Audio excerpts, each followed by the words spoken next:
사무엘하 8장. 그 후에 다윗이 블레셋 사람들을 쳐서 항복을 받고 블레셋 사람들의 손에서 메대간말을 빼앗으니라.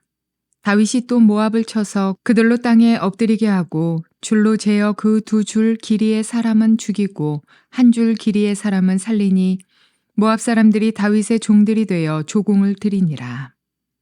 르홉의 아들 소바 왕 하다데셀이 자기 권세를 회복하려고 유브라데 강으로 갈 때에 다윗이 그를 쳐서 그에게서 마병 1,700명과 보병 2만 명을 사로잡고 병거 100대의 말만 남기고 다윗이 그 외의 병거의 말은 다 발에 힘줄을 끊었더니 다메섹의 아람 사람들이 소바 왕 하다데셀을 도우러 온지라. 다윗이 아람 사람 2만 2천 명을 죽이고 다윗이 다메섹 아람의 수비대를 두매 아람 사람이 다윗의 종이 되어 조공을 바치니라. 다윗이 어디로 가든지 여호와께서 이기게 하시니라. 다윗이 하다데셀의 신복들이 가진 금 방패를 빼앗아 예루살렘으로 가져오고 또 다윗 왕이 하다데셀의 고을 베다와 베로데에서 매우 많은 놋을 빼앗으니라. 하맛 왕 도이가 다윗이 하다데셀의 온 군대를 쳐서 무찔렀다 함을 듣고 도이가 그의 아들 요람을 보내 다윗 왕에게 문안하고 축복하게 하니 이는 하다데셀이 도이와 더불어 전쟁이 있던 터에 다윗이 하다데셀을 쳐서 무찌름이라. 요람이 은그릇과 금그릇과 놋그릇을 가지고 온지라. 다윗 왕이 그것도 여호와께 드리되 그가 정복한 모든 나라에서 얻은 은금 곧 아람과 모압과 암몬 자손과 블레셋 사람과 아말렉에게서 얻은 것들과 소바 왕 르홉의 아들 하다데셀에게서 노력한 것과 같이 드리니라.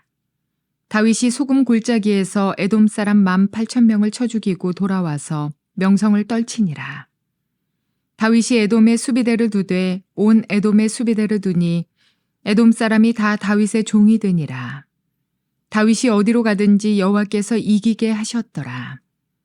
다윗이 온 이스라엘을 다스려 다윗이 모든 백성에게 정의와 공의를 행할세. 수리아의 아들 요압은 군사령관이 되고 아힐롯의 아들 여호사밧은 사관이 되고 아히두베의 아들 사독과 아비아달의 아들 아히멜렉은 제사장이 되고 스라야는 서기관이 되고 여호야다의 아들 브나야는 그렛 사람과 블레셋 사람을 관할하고 다윗의 아들들은 대신들이 되니라. 좋은 날입니다. 성령님께서 오늘도 여러분들의 심령 가운데 큰 은혜와 평강으로 함께하여 주시기를 주님의 이름으로 축복합니다. 오늘 저는 여러분들과 함께 사무엘하 8장 1절부터 18절까지 말씀에서 다윗의 지속적 승리의 비결, 이런 제목으로 은혜를 나누기로 합니다. 우리는 지난 시간 7장에서 다윗이 하나님 앞에 기도하는 내용을 살펴봤죠. 하나님께 이렇게 이야기합니다. 하나님을 위해서 제가 집을 지어드리겠습니다. 그랬더니 하나님께서 그 말씀을 들으시고 다윗아, 나를 위해서 집을 지어주겠다고? 아니야, 내가 너를 위해서 집을 지어줄게 라고 하고 약속하신 내용을 살펴봤죠. 그게 다윗 언약입니다. 그런데 이제 그 다윗 언약을 받고 다윗은 그 말씀을 붙잡고 하나님 앞에 나가 기도하면서 하나님 앞에 감사하고 찬양하고 당신의 영광을 높여드리는 내용들이 7장의 내용이었습니다. 자, 이제 오늘 여러분들과 넘어가서 8장 내용을 한번 살펴볼 텐데요. 오늘 이 8장 말씀은 다윗이 이스라엘의 역사를 통틀어서 가장 큰 영토를 차지하게 되었다라는 걸 지금 이야기하고 있고, 그리고 또 대내적으로도 그가 모든 그런 행정 조직들을 안정되게 관리하였다라는 내용들을 이야기합니다. 대외적으로, 대내적으로 다윗의 때에 정말로 가장 황금기와 같은 시간들을 갖게 됐다는 걸 지금 이야기하는 것이 8장의 내용입니다. 자, 그런데 이 8장은요, 사실 연대적 기록은 아닙니다. 다른 말로 이야기하면 7장에 이어진 사건을 이야기하는 건 아니라는 것이죠. 여러 시대 가운데 흩어졌던 사건입니다. 그런데 편집자가 이것을 7장 뒤에 붙여놓고 있습니다. 이유는 무엇일까요? 그것은 하나님께서 다윗에게 하신 그 다윗의 언약이 그대로 다윗의 삶 가운데 성취되어지더라라는 걸 이야기해주고 있기 때문이죠. 7장 11절은 이렇게 말합니다. 전에 내가 사사에게 명령하여 내 백성 이스라엘을 다스리던 때와 같지 아니하게 하고 너를 모든 원수에게서 벗어나 편히 쉬게 하리라. 다윗 언약의 내용 가운데 하나님께서 다윗에게 너에게 안식을 줄 것이다. 모든 대적들로부터 너를 지킬 것이다. 이렇게 말씀하신 내용이죠. 여러분, 사사시대 때를 한번 생각해 봅시다. 사사시대 때는 어땠습니까? 주변에 있는 사방팔방의 나라들한테 전부 시달렸죠.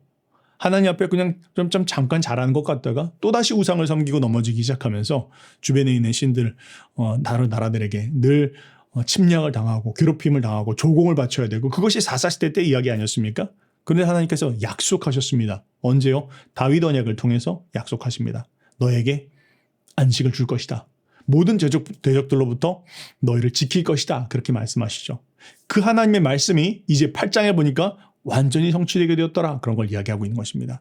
말 그대로 동서남북의 모든 대적들, 이전에 시달렸던 모든 대적들로부터 하나님께서 그들을 지켜주신다, 보호해주신다라는 것을 이야기하고 있는 것입니다. 그렇습니다. 여러분, 우리가 하나님을 섬길 때, 하나님만을 섬길 때, 하나님 앞에 우리의 중심을 바로 놓기 시작할 때 하나님께서는 사방의 대적들로부터 우리를 지키신다는 것을 지금 약속하고 있는 것입니다. 자, 그럼 한번 본문을 살펴보도록 하죠. 자, 1절은 이렇게 시작합니다. 그 후에 다윗이 블레셋 사람들을 쳐서 항복을 받고 블레셋 사람들의 손에서 메덱 암마를 빼앗으니라 이렇게 말하네요.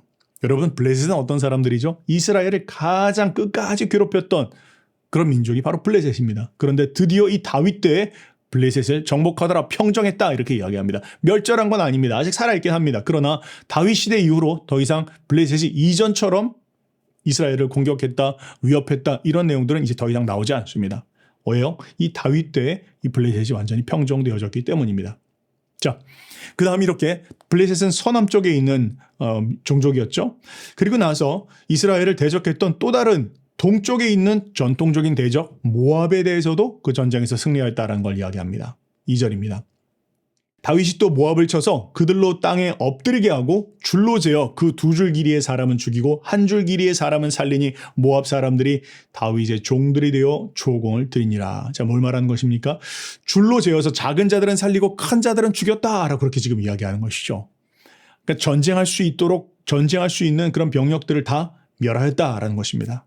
그런데 사실은 이 모압은 다윗에게 특별한 그런 사람들이죠. 이유는 무엇입니까? 다윗의 증조할머니가 바로 룻입니다. 모압 여인이죠. 또 이전에도 그 부모님을 이 모압 왕에게 모셨던 것들 기억이 나십니까? 그런데 이런 모습들을 생각했을 때 야, 다윗의 태도가 어떻게 이렇게 바뀔 수가 있지? 뭐 이런 생각이 들기도 합니다. 그러나 근본적으로 모압은 이스라엘의 대적입니다. 사사시대 때도 그랬죠. 모압 왕 에글론이 조공을 바치도록 이스라엘을 괴롭혔던 이야기가 기억이 나실 겁니다. 자, 지금 다윗은 그저 친족으로서만이 아니라 왕으로서 이 모압도 평정하였다라는 것을 지금 이야기하고 있는 것입니다. 그 다음 또 3절부터 8절까지 보면요. 이제 동쪽을 넘어서서 동북쪽으로 쭉 올라가서 그 북동쪽에 있는 아람 나라들을 평정했다라는 걸 말합니다. 루옵의 아들 소바 왕 하닷에셀이 자기 권세를 회복하려고 유브라데 강으로 갈 때 다윗이 그를 쳐서 그에게서 마병 1,700명과 보병 2만 명을 사로잡고 병거 100대의 말만 남기고 다윗이 그 외의 병거의 말은 다 발에 힘줄을 끊었더니 이렇게 이야기하죠. 자, 소바는 어디입니까? 소바는 오늘날로 말하면 다마스커스의 북쪽에 있는 곳입니다. 시리아하고 레바논 국경 그 사이쯤 어디에 있는 곳입니다. 그런데 그 소바 왕 하닷 에셀이 유프라테스까지 영토를 넓히려고 하자 다윗이 그를 따라가서 그 유프라테스 강까지 진격했다라는 것입니다. 그렇게 해서 그들을 점령했다 그렇게 이야기합니다. 그런데 여러분, 이건 사실 굉장히 놀라운 이야기입니다. 왜냐하면 이 유프라테스 강이라고 할 때 여기는 사실 하나님께서 이미 아브라함에게 또 모세에게 또 여호수아에게 하나님께서 약속하신 땅입니다. 그런데 더 놀라운 건 이미 하나님께서 약속하셨지만 한 번도 제대로 시도해 본 적도 없는 그런 땅이었다. 근데 그 땅을 지금 다윗이 드디어 차지하게 됐다라는 것을 지금 이야기하고 있는 것입니다. 그래서 그 소바왕 전투에서 마병 1,700명과 보병 2만 명을 사로잡았고 병거 100대의 말만 남기고 나머지 병거의 말들은 힘줄을 끊었다. 그렇게 이야기하죠. 왜 힘줄을 끊었을까요? 아까운데요. 그런데 신명기 율법에 보면 왕은 병거를 군말을 많이 두지 말라라고 하신 하나님의 말씀이 있습니다. 그 말씀에 순종하기 위해서 아마 그가 말들의 힘줄을 끄는 것 같습니다. 자, 그러면서 또 더 이야기하기를 특별히 이제 5절에서 보면 해안길과 또 왕의 대로가 만나는 정말 중요한 그런 도시죠. 다마스커스에 그가 주둔군을 두었고 이 지역 전체의 패권을 차지했다. 여러분, 해변길과 이 왕의 대로를 차지하고 있는 그 도시를 차지하고 있으면 그 이후에 있는 오가는 통행과 모든 그런 군사들의 이동을 막을 수 있는 것 아닙니까? 그 중요한 요지를 그가 차지했다는 것입니다. 다메섹의 아람 사람들이 소밧 왕 하다데셀을 도우러 온지라. 다윗이 아람 사람 2만 2천 명을 죽이고 다윗이 다메섹 아람에 수비대를 두매 아람 사람이 다윗의 종이 되어 조공을 바치니라. 다윗이 어디로 가든지 여호와께서 이기게 하시니라. 이렇게 이야기합니다. 뭘 말합니까? 다마스커스의 아람 지원군들이 이 소밧 왕 하다데셀을 도우러 왔지만 그런데 다윗에게 결정적 패배를 당하고 결국 다마스커스까지 빼앗기게 돼서 다마스커스에 이제 다윗의 군대가 주둔하게 되었더라. 그리고 이제 그 다마스커스가 속국으로서 조공을 바치겠더라. 그렇게 지금 이야기를 하고 있습니다. 그런데 핵심이 무엇입니까? 지금 여기서 이야기하는 66절의 핵심은요. 그런 가운데서 이 모든 것의 이유는 다윗이 어디로 가든지 여호와께서 이기게 하셨기 때문이다. 지금 그렇게 이야기를 하고 있습니다. 자, 그러면서 9절부터 10절까지 보면 하맛이 공물을 바쳤다. 그렇게 이야기하는데요. 9절입니다. 하맛 왕 도이가 다윗이 하다데셀에 온 군대를 쳐서 무찔렀다함을 듣고, 자, 여기 하맛은 어디냐면 소바보다 더 위쪽에 있는 나라입니다. 근데 이들은 전쟁을 치룰 수 있는 그런 능력이 안 됐던 것 같습니다. 그래서 일찌감치 조공을 바쳐서 다윗과 함께 화평을 맺었다라는 것이죠. 10절에 도이가 그의 아들 요람을 보내 다윗 왕에게 문안하고 축복하게 하니 이는 하다데셀이 도이와 더불어 전쟁이 있던 터에 다윗이 하다데셀을 쳐서 무찌림이라. 요람이 은그릇과 금그릇과 녹그릇을 가지고 온지라. 그렇게 해서 하맛은 전쟁을 치르지 않고 공물을 바치고 그리고 다윗과 함께 조약을 맺었더라. 그렇게 지금 이야기를 하고 있는 것입니다. 그리고 좀 뛰어넘어서 13절과 14절은 또한 에돔의 정복에 대한 부분들을 이야기하고 있습니다. 에돔은 어디입니까? 에돔은 요단강 동편의 사해 아래쪽에 있는 곳입니다. 근데 그쪽도 정복을 했다는 것이죠. 다윗이 소금 골짜기에서 에돔 사람 18,000명을 쳐 죽이고 돌아와서 명성을 떨치니라. 다윗이 에돔에 수비대를 두되 온 에돔에 수비대를 두니 에돔 사람이 다 다윗의 종이 되니라. 다윗이 어디로 가든지 여호와께서 이기게 하셨더라. 그렇게 이야기합니다. 자, 에돔에 수비대를 두고 곳곳에 수비대를 둬서 에돔 사람 모두가 다 다윗을 섬기게 하였더라라는 것을 지금 이야기하고 있는 것입니다. 자, 이것처럼 지금 우리가 보는 것은 다윗이 동서남북 곳곳에 승리를 거뒀다라는 것을 지금 이야기하고 있습니다. 자, 우리는 여기서 몇 가지의 다윗의 승리의 비결을 볼 수가 있습니다. 다윗은 어떻게 지금 이 순간 그냥 한 번의 전쟁의 승리가 아니고 지속적으로 승리할 수 있었을까요? 거기에는 몇 가지의 비결이 있습니다. 첫 번째는 무엇입니까? 첫 번째는 다윗이 어디로 가든지 여호와께서 이기게 하셨기 때문입니다. 다윗이 잘나서가 아닙니다. 다윗이 재능이 있어서가 아닙니다. 다윗이 뛰어난 왕이어서가 아닙니다. 이유는 무엇이죠? 승리의 비결은 하나님께서 그와 동행하여 주셨기 때문입니다. 여러분, 우리의 삶 가운데서 우리의 삶의 승리가 있다면 그것은 우리가 뛰어나고 학력이 있고 배경이 좋고 그런 이유가 아닙니다. 그 이유는 하나님이 우리가 함께 하시기 때문에 우리에게 승리를 주신다는 것이죠. 여러분, 근데 기억나십니까? 여러분, 사울은 어떨까요? 사울은요, 심지어는 여기에 있는 동서남북 다른 거 다 내쳐놓고 블레셋 하나도 제대로 이기지 못했던 것들 기억이 나시죠? 그러니까 지금 그 사울의 모습에 비교하면 다윗의 모습은 정말로 다릅니다. 사울은 하나의 민족도 이길 수 없었는데 그런데 다윗은 지속적으로 모든 민족들과의 전쟁에서 승리하게 되었더라. 그런데 그 이유는 무엇이냐? 하나님께서 그로 하여금 동행하시며 이기게 하셨기 때문이다라는 거죠. 여러분, 하나님께서 우리와 함께 하시면 하나님 반드시 우리의 삶 가운데 승리를 주십니다. 하나님과 동행하시기 바랍니다. 하나님과 함께 하십시오. 그때 하나님께서 우리의 삶에 승리를 주신다는 거 잊지 마시기 바랍니다. 두 번째 승리의 비결은 무엇입니까? 다윗이 약속을 의지하였기 때문입니다. 성경은 이야기합니다. 다윗이 그 다윗의 언약을 통해서 말씀하신 것을 그가 붙잡고 기도하였다. 7장 하반절에서 그렇게 이야기했었죠.